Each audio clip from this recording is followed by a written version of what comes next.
We're glad that you're able to join us here in the County Farm Bureau building for our Meet the Candidate evening, and also sponsored and hosted by WMIC here in Sandusky. We appreciate Bob Armstrong for airing this live on the radio this evening.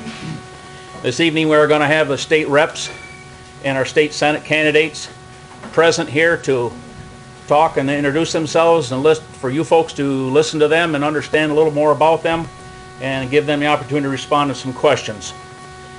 Each candidate will have a 2-minute opening statement. There will be a 1-minute time limit for questions, for them to allow it to answer questions, and there'll be a 1-minute closing statement at the end. This evening we're also fortunate we have, through a little technology use of it, if you folks at our home, if you want to email a question in, we have an email address for you to do that. You would need to send it to Sanilac County, all lowercase, all one word, at ctyfb.com. Once again, that's Sanilac County at ctyfb.com. Also this evening, we use a little more technology. Jeff Eager from down in Brown City is up here taping this and is going to be putting this on as a YouTube video presentation too. So you folks that are able to do that can able to watch some of this afterwards. So having said that, again, we're going to get started. We'll start with our state representatives that we have here for the 83rd District. Our first candidate is Paul Muxlow.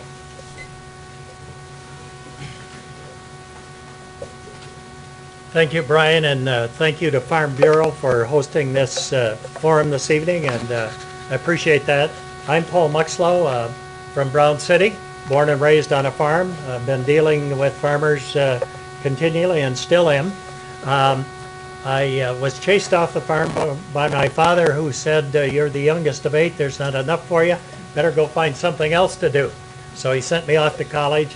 I worked in technology with Boeing and Bendix, and then became a science teacher and a counselor. After that, I've been in the real estate business for about 25 years, and at the same time, I've still been connected to the farming industry. A few months ago, I declared 100% support for agriculture. So if I go to Lansing, I will be, one of the #1 priorities will be agriculture. One other point I wanted to clarify while I was here, the Times Herald a couple days ago reported that I spent $90,000 so far. I wished I could have. Let me give you that number, and that'll save a question later tonight. $32,409.26. Thank you.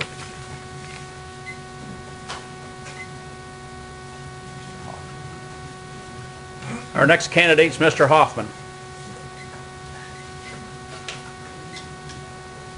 Well, thanks for having this tonight. John Hoffman, has anybody heard me give this little spiel before? I don't want to repeat it if you've all heard it besides 2 or 3 people. I'll start over. Okay. I'm from Pennsylvania, went into the Navy when I graduated from college, wanted to be a pilot, flew as a naval aviator for 21 years, did tours of duty in Vietnam, thanked Franklin D. Roosevelt in the Mediterranean, and then went to the Naval Academy, and along the way I was able to get a PhD in organic chemistry. I taught at the Naval Academy, and when I retired I came to Michigan, which was the only state that offered me a job. It was Park Davis in Holland, Michigan. And I went to work there, and then I worked my way up within Park Davis, which then became Warner Lambert Company, to general manager at the sterile products facility in Rochester.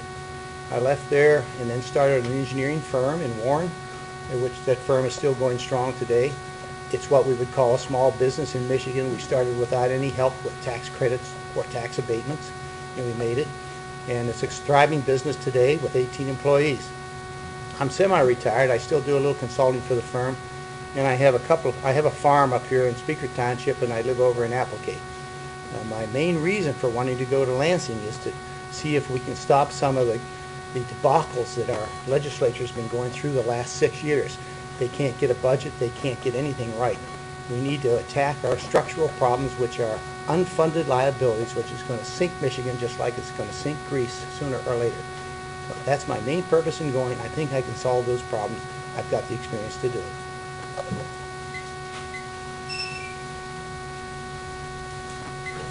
Our next candidate is Eric Tubbs.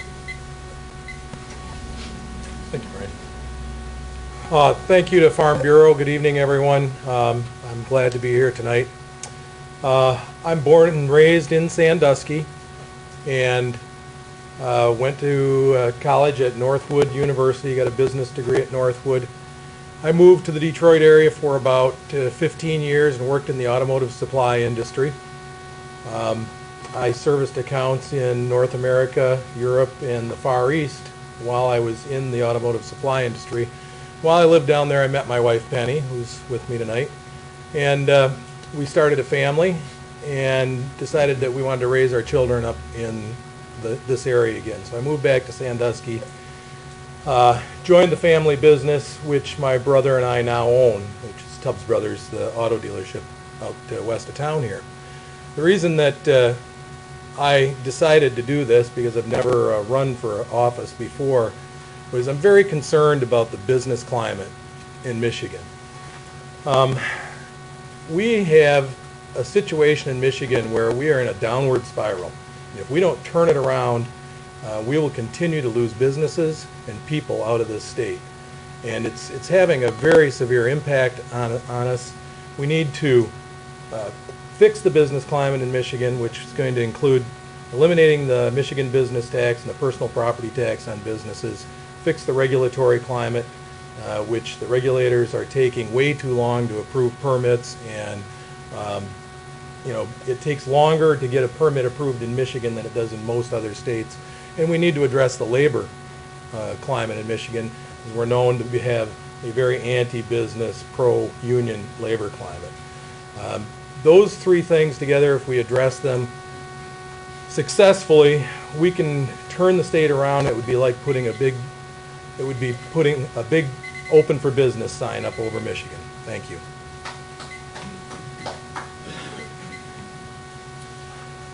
Next, we'll have Justin Faber. I think that was a trick. Good evening. I am Justin Faber, and I would like to be your next state representative. I find it intriguing that we're here at the Farm Bureau here tonight. Most of you that know me, I began my public service and interest and passion for it when I ran for school board at the age of 18 and still in high school for the agri-science and the FFA industry. That program, I'm proud to say, is the 5th largest in the state today, and we heard the word no a lot more than we heard the word yes.